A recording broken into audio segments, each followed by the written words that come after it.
Pakistan cricket বোর্ডের প্রধান যিনি সেই মহসিন নাকভিকে ফোন করছেন, একের পর এক ফোন করছেন। জয় শাহ ফোন করছেন, মহসিন নাকভি সেটা কেটে দিচ্ছেন। আবার ফোন করছেন, ধরছেন না। একবার, দুইবার, তিনবার, চারবার, পাঁচবার, ছয়বার, সাতবার, আটবার।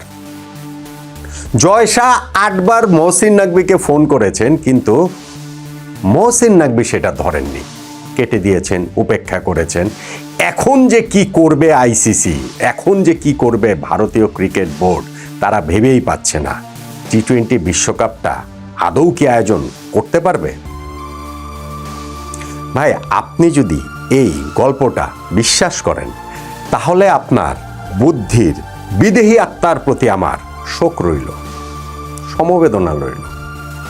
বাঙালিকে বুদ্ধু বানানোর, বোকা বানানোর, গর্দভ বানানোর, উল্লু বানানোর 101টা উপায়, এই নামে কোনো বই লেখা হলে, আমি এই আলোচনার মধ্যেই একবার বলেছিলাম গত এই 3 সপ্তাহের মধ্যে, এর মধ্যে অনেকগুলো ঘটনা, অনেকগুলো উদাহরণ এই গত 3 সপ্তাহ থেকে পাওয়া যাবে যে কিভাবে বাঙালিকে বোকা বানাতে হয়।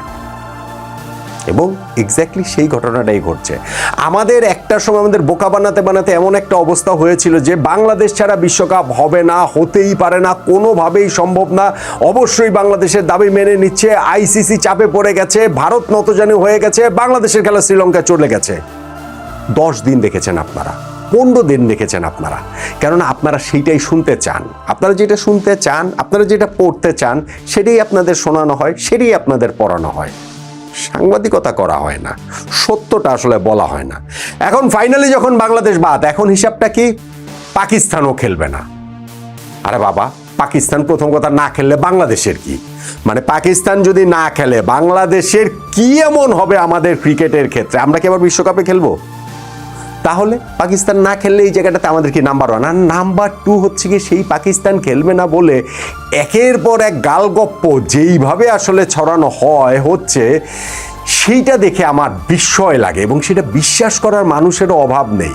পাকিস্তান মিডিয়া থেকে আজকে এই খবরটা ছড়িয়েছে যে জয় শাহ ফোন করছেন মহসিন নাকভিকে, 8 বার ফোন করেছেন, সেই ফোনটা মহসিন নাকভি ধরেন নাই। আর এইটা আমরা বাংলাদেশে বসে বিশ্বাস করছি। আমাদের কাছে মনে হচ্ছে যে না, এটা সত্যি, এটা তো অবশ্যই এটা সত্যি, এটা না হলে আর কি, অতএব বিশ্বকাপ হচ্ছে না। আমি এই জায়গাটাতে আপনাদের ছোট্ট একটা কথা একটু মনে করিয়ে দিতে চাই। আমি জানি না এর মধ্যে আমি এটা বলেছি কিনা, এটা আমার খুব প্রিয় একটা এক্সাম্পল জার্নালিজমের ক্ষেত্রে।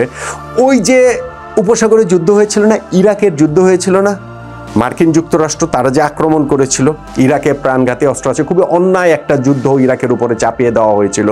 সেই যুদ্ধে আমাদের তখন তার এই যে সোশ্যাল মিডিয়া এইসব ছিল না, টেলিভিশন চ্যানেলও বাংলাদেশে ছিল হাতল গোনা কয়েকটা, মূলত নিউজ পেপার পত্রিকা। ওই পত্রিকাগুলো যদি আপনারা স্ক্যান করেন, এগুলো তো পাওয়া যায় বিভিন্ন জায়গায়, আমাদের মনে করেন হচ্ছে গিয়ে লাইব্রেরিতে পাওয়া যায়, সেখানে গিয়ে দেখলে একটা বিস্ময়কর জিনিস দেখতে পাবেন আপনারা, যে ওই ইরাক যুদ্ধ যখন চলমান, যখন শুরু হয়েছে, তারপর থেকে প্রতিদিন আপনি ওই পত্রিকা দেখলে আপনার মনে হবে যে ইরাক জিতে যাচ্ছে। ইরাক হচ্ছে গিয়ে মার্কিনীদের একেবারে নাস্তানাবুদ করে ছাড়ছে, তাদের এই ক্ষেপণাস্ত্র হামলা নস্যাৎ করে দিচ্ছে, একের পর এক আমেরিকার প্লেন তারা হচ্ছে গিয়ে মাটিতে নামিয়ে ফেলছে।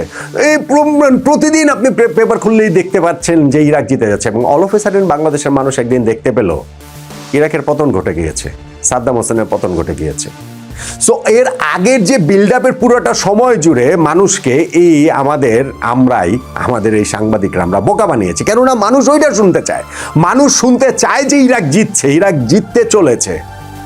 সেই সত্যটা আমরা তাই আড়াল করে ওইটাই আপনাদেরকে শুনিয়েছি। ঠিক এক্স্যাক্টলি সেই ঘটনাটা এইবারও ফিরে আবার এলো, যে টি-20 বিশ্বকাপে বাংলাদেশের দাবি মেনে নিচ্ছে আইসিসি, চাপে পড়ছে আইসিসি, বেকায়দায় আছে ভারত, এগুলো আপনারা শুনতে চান, সেটাই আপনারা শোনানো হচ্ছে। অল অফ এ সাডেন আমরা দেখতে পেলাম যে না, আমাদের বিশ্বকাপ খেলাটা হচ্ছে না। কিন্তু তাতেও আমরা পরাজিত হয়েছি, এই ফিলিংটাও এখনো অনেকের মধ্যে আসে না। অনেকে মনে করছেন যে না, আমরা একটা বিরাট কাজ করেছি, বিশ্বকাপ খেলি নাই, তাতে কি হয়েছে, একটা বিশ্বকাপ না খেললে কি, আমরা দেখিয়ে দিয়েছি, আইসিসিকে দেখিয়ে দিয়েছি, আমরা ভারতকে দেখিয়ে দিয়েছি, এখন পাকিস্তানও আমাদের সঙ্গী হয়ে তাদেরকে দেখিয়ে দিবে। আমরা এখন আবার আছি ওই আরেক ফ্যান্টাসিতে, যেই কারণে জয় শাহ যে 8 বার ফোন করেছে মহসিন নাকভিকে, মহসিন নাকভি ফোনের লাইন কেটে দিচ্ছেন এবং ধরছেন না, সেইটা আমরা বিশ্বাস করে ব্যাপক আনন্দে আছি, ব্যাপক পুলক অনুভব করছি। এগুলা ভাই হন না। আমরা এই জায়গাটাতে অ্যাবসলিউটলি এই জায়গাটাতে আমরা ফেল করেছি। আপনাদেরকে মোটা দাগে যদি আমি বলি যে সত্যটা জান, আমি আমার জায়গা থেকে চেষ্টা করেছি, আমি এটা আলাদা করে আমি ক্রেডিট নেওয়ার কথা বলছি না ভাই, জার্নালিজম জিনিসটাই এরকম, সত্যটা জানানোর, আমার অবজারভেশনটা জানানোর, ওই বিষয়ে আমার পর্যালোচনাটা আপনাদের সঙ্গে শেয়ার করবো, সেটা মিললে মিলবে না।